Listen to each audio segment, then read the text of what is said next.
Friends, మీకు ఒక shocking విషయం చెప్పనా? మనం పుట్టినప్పటి నుంచి చనిపోయే వరకు మన బ్లడ్ గ్రూప్ అనేది 1 కాదు 2 సార్లు మారుతుందన్న విషయం మీకు తెలుసా?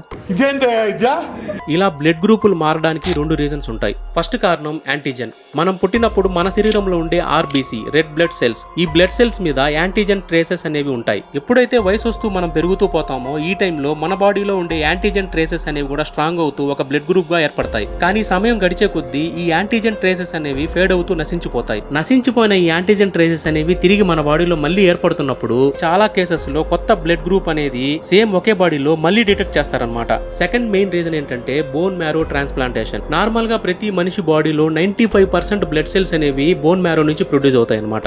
ఎప్పుడైతే మన బాడీకి బోన్ మ్యారో ట్రాన్స్ప్లాంటేషన్ అనేది జరుగుతుందో కొత్తగా వచ్చినటువంటి ఈ బోన్ మ్యారో మన శరీరంలో ఏంటంటే ఇంతకు ముందులా కాకుండా కొత్తగా బ్లడ్ సెల్స్ ని మళ్ళీ క్రియేట్ చేస్తుంది అనమాట. సో అబ్సల్యూట్ గా ఏంటి, కొత్త బ్లడ్ సెల్స్ మన బాడీలో రావడం వల్ల ఈ బ్లడ్ గ్రూప్ అనేది చేంజ్ అవుతుంది. అంటే విజ్ఞానాన్ని రోజు మీకు అందించాలంటే మాత్రం